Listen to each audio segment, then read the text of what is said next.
আলহামদুলিল্লাহি ওয়া কাফা ওয়া সালামুন আলা ইবাদিহিল্লাযীনা ইসতাফা আম্মা বা'দ।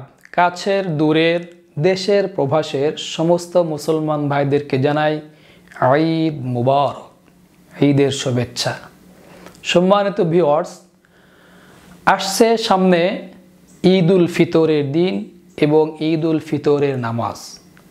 এজন্য আপনাদেরকে আজকে এই ভিডিওতে শিখাবো ঈদ উল ফিতরের নামাজ কিভাবে আদায় করতে হয়। যেহেতু বছরে দুইবার আমাদেরকে ঈদের নামাজ পড়তে হয় এবং ঈদের নামাজের মধ্যে অতিরিক্ত 6টি তাকবীর রয়েছে। এজন্য এই অতিরিক্ত 6টি তাকবীর থাকার কারণে কিছু কিছু মুসল্লি ভাইদের নামাজের সময় সমস্যা হয়ে যায়।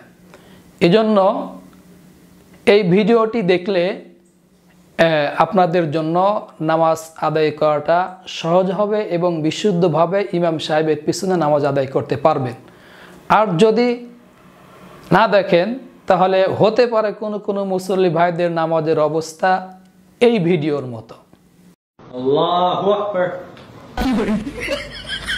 আল্লাহু আকবার, আল্লাহু আকবার, আল্লাহু আকবার। তো যাই হোক, ঈদ উল ফিতরের নামাজের নিয়ম হলো প্রথমে নামাজের নিয়ত করতে হয়। তো নামাজের নিয়ত আরবি বলা আবশ্যক নয় বা বাংলা বলাও জরুরি নয়। তবে যদি কোনো ব্যক্তি বাংলা বলতে চায় তাহলে এভাবে বলতে হবে, ঈদ উল ফিতরের 2 রাকাত ওয়াজিব নামাজ অতিরিক্ত 6 তাকবীরের সাথে এই ইমামের পিছনে আল্লাহ তাআলাকে সন্তুষ্টি করার জন্য কিবলামুখী হয়ে আদায় করতেছি।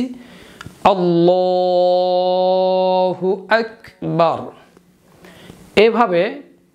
এভাবে হাতটা বেঁধে নাভির নিচে ছেড়ে দিতে হবে। এরপরে সানা পড়তে হবে, সুবহানাকাল্লাহুম্মা ওয়া বিহামদিকা ওয়া তাবারাকা ইসমুকা ওয়া তাআলা জাদ্দুকা ওয়া লা ইলাহা গায়রুক। এরপরে ইমাম সাহেব তাকবীর বলবেন, তখন আমাদেরও তাকবীর বলতে হবে এবং এই তাকবীর বলে হাত ছেড়ে দিতে হবে। আল্লাহু আকবার। এ সময় হাত বাঁধা যাবে না এবং হাতটা 3 তাসবিহ পরিমাণ ছেড়ে রাখতে হবে। আবার তাকবীর বলতে হবে, আল্লাহু আকবার। এখানে খেয়াল রাখতে হবে, ইমাম সাহেব যখন তাকবীর বলবেন তখন পিছনে মুসল্লিদেরকেও তাকবীর বলতে হবে। যাই হোক, এই দ্বিতীয়বারও হাত ছেড়ে রাখতে হবে 3 তাসবিহ পরিমাণ। এরপরে তৃতীয়বার আবার তাকবীর দিতে হবে, আল্লাহু আকবার। তো প্রথম রাকাতে আমাদের তাকবীর হবে মোট 4টি। প্রথমটি হলো তাকবীরে তাহরিমা, আর এর পরের 3টা হলো সেই অতিরিক্ত 6 তাকবীরের প্রথম রাকাতের 3 তাকবীর। তো যাই হোক, এই তাকবীরে তাহরিমার পরের যে 3টা তাকবীর, এই 3টা তাকবীরের তৃতীয় তাকবীরের পরে আমাদেরকে আবারও এভাবে হাতটা এভাবে রেখে নাভির এভাবে বেঁধে নাভির নিচে রাখতে হবে। রাখার পরে এরপর ইমাম সাহেব কেরাত পড়বেন, মুসল্লিরা পিছন থেকে একদম নিশ্চুপ হয়ে কেরাত শুনবেন। কেরাত পড়া হচ্ছে। আউযু বিল্লাহি মিনাশ শাইতানির রাজিম, বিসমিল্লাহির রহমানির রহিম। আলহামদুলিল্লাহি রাব্বিল আলামিন, আর রহমানির রহিম, মালিকি ইয়াউমিদ্দিন, ইয়্যাকা না'বুদু ওয়া ইয়্যাকা নাস্তাঈন, ইহদিনাস সিরাতাল মুস্তাকিম, সিরাতাল্লাযীনা আন'আমতা আলাইহিম গায়রিল মাগদুবি আলাইহিম ওয়ালাদ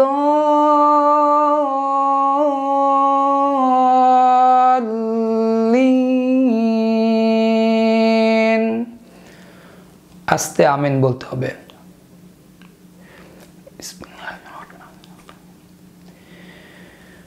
والعصر إن الإنسان لفي خسر إلا الذين آمنوا وعملوا الصالحات وتواصوا بالحق وتواصوا بالصبر।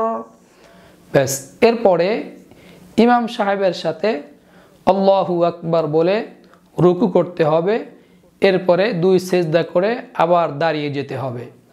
তো দ্বিতীয় রাকাতের জন্য যখন আমরা দাঁড়াবো, তো আমাদের ইমাম সাহেব প্রথমেই কেরাত পড়বেন, প্রথমেই দাঁড়িয়ে কেরাত পড়বেন। কেরাত পড়ার পরে আবার একে একে 4টা তাকবীর দিবেন। যেমন কেরাত পড়া হচ্ছে আলহামদুলিল্লাহি রাব্বিল আলামিন আর রহমানির রহিম মালিকি ইয়াউমিদ্দিন ইয়্যাকা না'বুদু ওয়া ইয়্যাকা নাস্তাঈন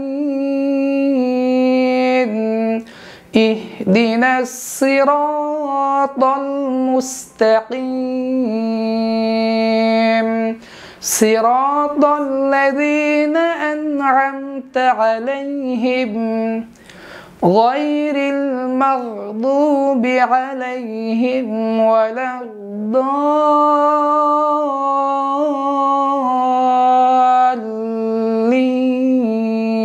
الضالين إنا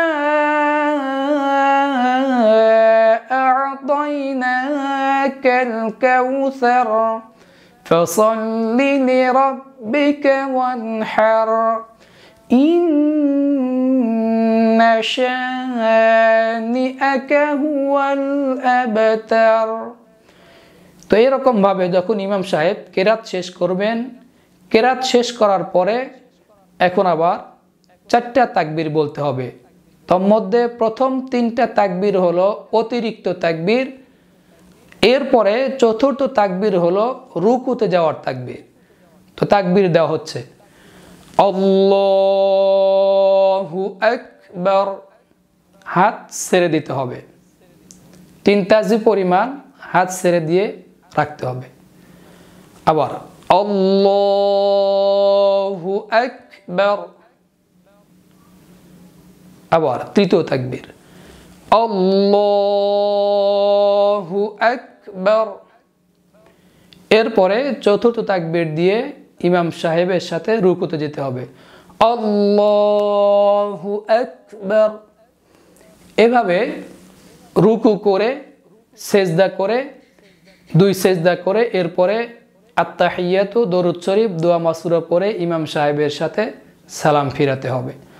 অবশ্যই ইনশাআল্লাহ এই ভিডিওটি শেয়ার করবেন, যাতে করে প্রত্যেক মুসলমান ভাই ভিডিওটি দেখে নামাজের জন্য পূর্ণ প্রস্তুতি গ্রহণ করতে পারে।